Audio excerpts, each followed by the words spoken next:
둘, 셋.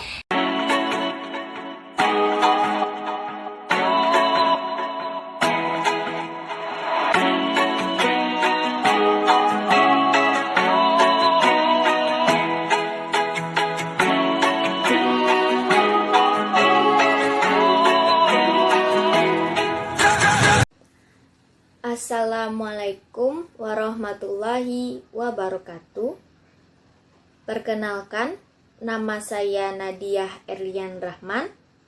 Saya berasal dari Universitas Negeri Padang, jurusan Akuntansi D3, Fakultas Ekonomi, nomor induk mahasiswa 20133057, dengan dosen pembimbing Dr. Alphonse Satrianto, SE, ME. Baik, saya akan menjelaskan tentang buku karya Suharyadi Purwanto dengan judul Statistika untuk Ekonomi dan Keuangan Modern, edisi 3, buku 1, bab 2. Baik, pada bab 2 membahas tentang penyajian data. Tujuan dari penyajian data ialah untuk menyajikan data mentah yang diperoleh dari populasi atau sampel menjadi data yang tertata dengan baik, sehingga bermakna informasi bagi pengambilan keputusan manajerial. Contoh-contoh perlunya penyajian data. Yang pertama, kita dapat melihat prospek saham-saham sebelum melakukan investasi di pasar modal. Contoh yang kedua, kita dapat melihat informasi daftar harga-harga sebelum membeli mobil. Selanjutnya, langkah-langkah dalam statistik deskriptif secara skematis menurut Mason dan Lin tahun 1996, yaitu langkah pertama ialah memahami masalah dan jawaban yang diperlukan. Langkah yang kedua yaitu mengumpulkan data yang sesuai dengan masalah dan tujuan. Langkah yang ketiga yaitu menata data mentah ke dalam distribusi frekuensi. Langkah yang keempat yaitu menyajikan data distribusi secara grafik. Dan langkah yang terakhir ialah menarik kesimpulan mengenai permasalahan. Selanjutnya, untuk dapat memilih pilihan, statistik deskriptif memberikan bantuan pemecahan dengan membuat distribusi frekuensi. Distribusi frekuensi yaitu pengelompokan data ke dalam beberapa kategori yang menunjukkan banyaknya data dalam setiap kategori, dan setiap data tidak dapat dimasukkan ke dalam 2 atau lebih kategori. Selanjutnya, tentang langkah-langkah distribusi frekuensi. Langkah yang pertama ialah mengumpulkan data. Langkah yang kedua ialah mengurutkan data dari yang terkecil hingga yang terbesar, ataupun sebaliknya. Selanjutnya, membuat kategori kelas. Langkah ini yaitu data dimasukkan ke dalam kategori yang sama, sehingga data dalam satu kategori mempunyai karakteristik yang sama. Rumus membuat jumlah kategori ialah K sama dengan 1 ditambah 3,322 dikali log N. di mana K ialah jumlah kelas dan N ialah jumlah data. Dan di mana 2 pangkat atau 2 kuadrat lebih besar dibanding dengan N. Langkah selanjutnya atau langkah keempat yaitu membuat interval kelas. Dapat kita rumuskan interval kelas sama dengan nilai tertinggi dikurang nilai terendah dibagi dengan jumlah kelas. Maka akan dapat hasilnya yaitu interval kelas. Dan langkah kelima atau langkah terakhir ialah melakukan penghitungan atau penturusan setiap kelasnya. Selanjutnya poin yaitu tentang contoh distribusi frekuensi saham di Bursa Efek Indonesia atau disingkat dengan BEI. Contohnya ialah yang pertama, jika jumlah N sama dengan 22 dengan nilai tertinggi 114,4 dan nilai terendah 77,0. Yang kedua, jumlah kelas sama dengan 1 ditambah 3,322 log 22 sama dengan 5,46 atau dibulatkan menjadi 5. Yang ketiga, interval kelas sama dengan 114 dikurang 77 dibagi dengan 5. Maka mendapatkan hasil 7,4. Dapat kita lihat di tabel berikut. Selanjutnya, setelah kita membuat tabel distribusi frekuensi, maka kita dapat membuatnya juga menjadi tabel distribusi frekuensi relatif.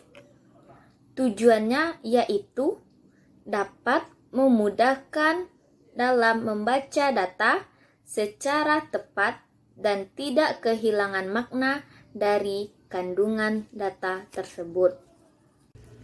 Definisi distribusi frekuensi relatif adalah frekuensi relatif setiap kelas dibandingkan dengan frekuensi totalnya. Dapat kita lihat contohnya.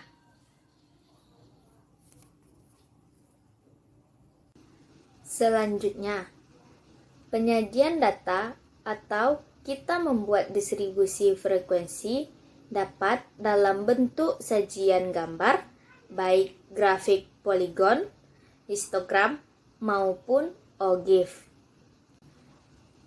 Istilah-istilah penting. Dalam penyajian data, ada beberapa istilah penting. Yang pertama ialah batas kelas, yang kedua ialah nilai tengah kelas. Pada batas kelas terbagi dua, yaitu batas kelas atas dan batas kelas bawah. Batas kelas atas yaitu nilai tertinggi dalam suatu interval kelas. Sedangkan batas kelas bawah yaitu nilai terendah dalam suatu interval kelas. Sedangkan istilah nilai tengah kelas adalah tanda dari suatu interval kelas dan merupakan suatu angka yang dapat dianggap mewakili suatu interval kelas. Biasanya, nilai tengah kelas letaknya berada di tengah-tengah pada setiap interval kelas. Nilai tengah kelas dapat diperoleh dengan menjumlahkan batas kelas bawah dan batas kelas atas dan kemudian dibagi 2. Istilah selanjutnya, yaitu istilah yang ketiga, ialah nilai tepi kelas. Nilai tepi kelas adalah nilai batas antara kelas atau border yang memisahkan nilai antara kelas 1 dengan kelas lainnya. Nilai tepi kelas diperoleh dari penjumlahan nilai atas kelas dengan nilai bawah kelas di atasnya dan kemudian dibagi dengan 2. Nilai tepi kelas terbagi 2 macam, yaitu nilai tepi kelas bawah atau lower class boundaries dan nilai tepi kelas atas atau upper class boundaries. Istilah selanjutnya yaitu istilah keempat, frekuensi kumulatif. Frekuensi kumulatif menunjukkan seberapa besar jumlah frekuensi pada tingkat kelas tertentu. Frekuensi kumulatif diperoleh dengan menjumlahkan frekuensi pada kelas tertentu dengan frekuensi kelas selanjutnya. Frekuensi kumulatif dibedakan dalam 2 bentuk. Yang pertama, dalam bentuk frekuensi kumulatif kurang dari, yang merupakan penjumlahan dari mulai frekuensi kelas terendah sampai kelas tertinggi dan jumlah akhirnya merupakan jumlah data. Bentuk yang kedua ialah frekuensi kumulatif lebih dari, yaitu merupakan pengurangan dari jumlah data dengan frekuensi setiap kelas dimulai dari kelas terendah dan jumlah akhirnya adalah 0. Dapat kita lihat pada contoh tabel distribusi frekuensi.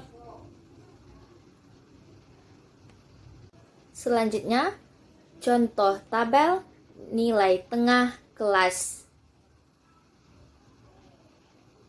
Selanjutnya, contoh tabel nilai tepi kelas. Dan contoh terakhir ialah contoh tabel frekuensi kumulatif. Baik, saya akan membahas poin selanjutnya tentang penyajian data menggunakan Microsoft Excel.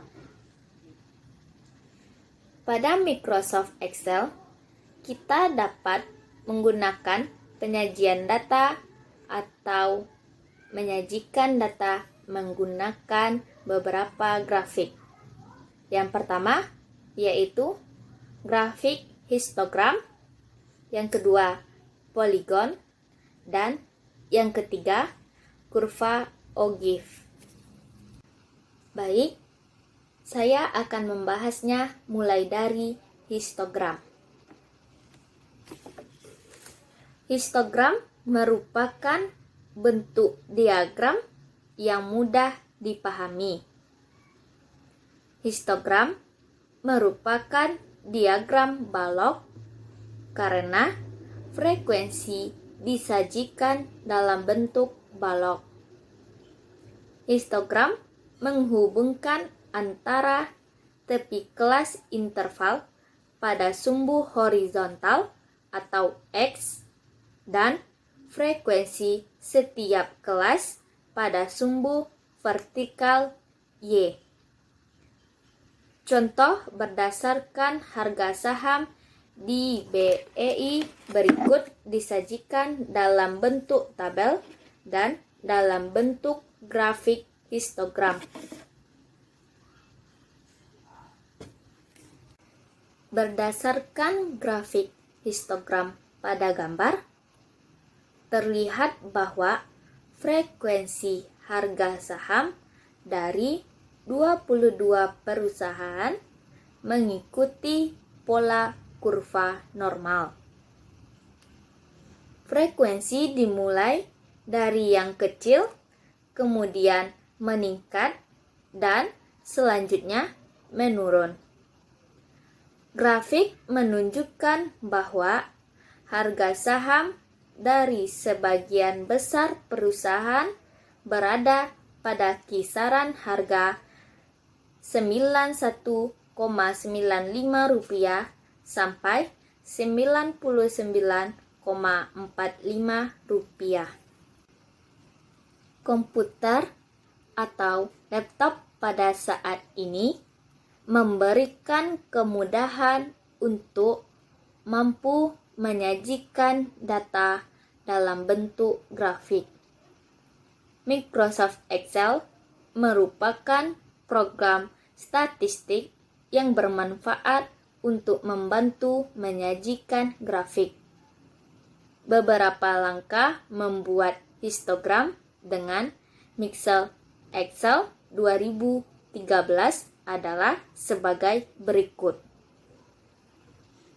Yang pertama, bukalah program Microsoft Excel pada komputer Anda dengan menekan icon start, pilih Programs, dan kemudian pilih Microsoft Excel. Langkah yang kedua ialah setelah kita membuka Excel, masukkan data ke dalam set yang ada. Masukkan data interval dalam satu kolom dan data frekuensi dalam satu kolom lainnya. Langkah ketiga ialah untuk membuat grafik atau chart, kita dapat memulai dengan yang pertama, menyeleksi range data. Kemudian, pada menu Insert, tekan icon Insert. Jenis grafik yang dipilih, di mana untuk membuat grafik histogram, klik icon Insert Column Chart. Atau bisa juga dimulai dengan langkah yang kedua, ialah menekan icon Insert Columns Chart pada menu Insert yang kemudian diikuti dengan menyeleksi range data yang akan dibuat grafik. Langkah selanjutnya atau langkah keempat yaitu untuk memodifikasi penampilan seperti mengubah warna histogram, memberi warna latar belakang, memberi legenda atau legend, mengatur penampilan sumbu mendatar dan vertikal atau lain sebagainya.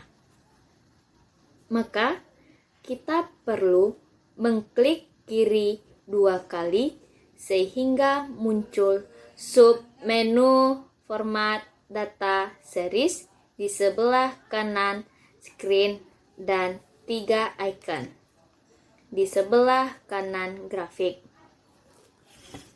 Melalui submenu dan icon tersebut, kita dapat melengkapi dan memodifikasi penampilan grafik. Dan langkah terakhir atau langkah kelima yaitu grafik yang kita pilih masih ada di Microsoft Excel, dan apabila kita ingin memindahkan ke dalam teks di Microsoft Word, lalu kita tinggal lakukan copy dan pindahkan ke Microsoft Word. Selanjutnya, saya akan membahas poin tentang penyajian data menggunakan grafik poligon di Microsoft Excel.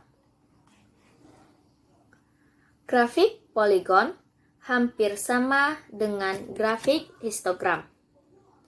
Perbedaannya ialah histogram menggunakan balok, sedangkan poligon menggunakan garis yang menghubungkan titik-titik yang merupakan koordinat antara nilai tengah kelas dengan jumlah frekuensi pada kelas tersebut.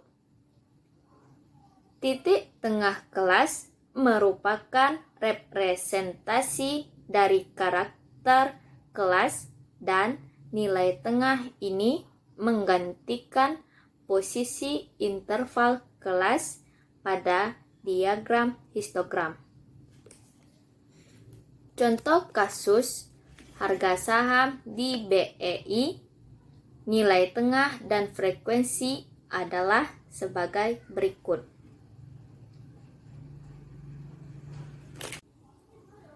Pada grafik poligon, sumbu horizontal merupakan nilai tengah kelas dan sumbu vertikal adalah jumlah frekuensi setiap kelas. Kombinasi titik antara nilai tengah kelas dan jumlah frekuensi setiap kelas dihubungkan dengan garis sehingga terbentuk grafik poligon. Membuat grafik poligon dengan Microsoft Excel relatif tidak berbeda dengan membuat grafik histogram. Perbedaannya terletak pada langkah ketiga. Misalkan dipilih icon recommended course dan klik lagi tipe grafik garis atau line seperti berikut. Kemudian klik OK dan akan menghasilkan grafik poligon.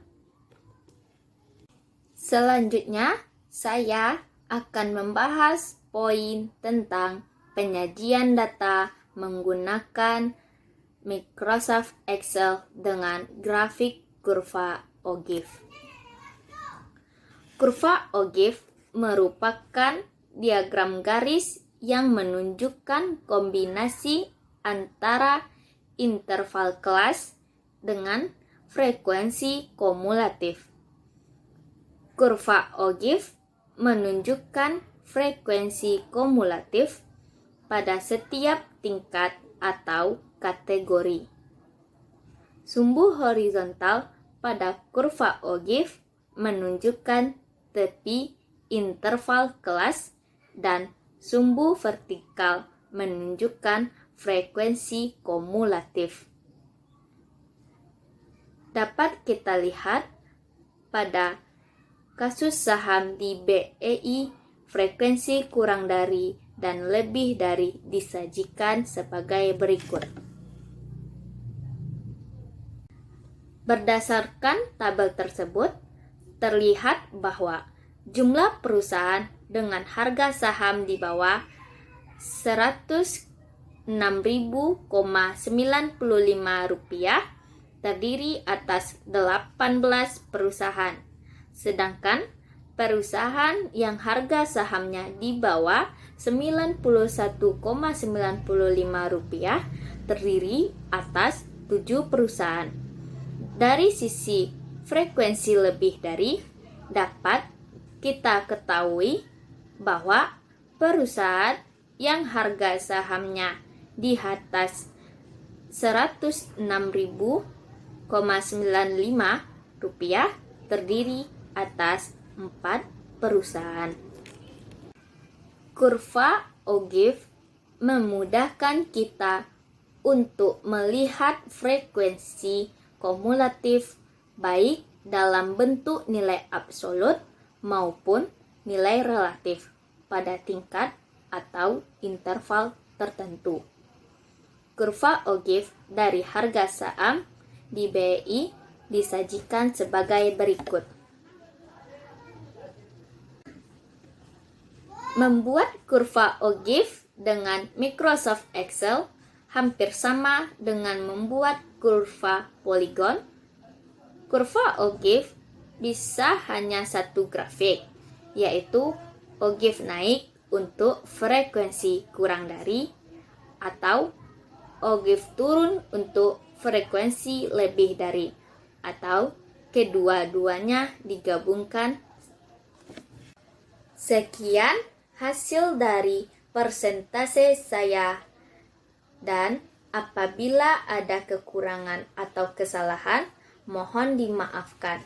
Semoga apa yang saya sampaikan bisa dimengerti dan semoga bermanfaat bagi kita semua. Wabillahi taufik wal hidayah. Assalamualaikum warahmatullahi wabarakatuh. Sampai jumpa.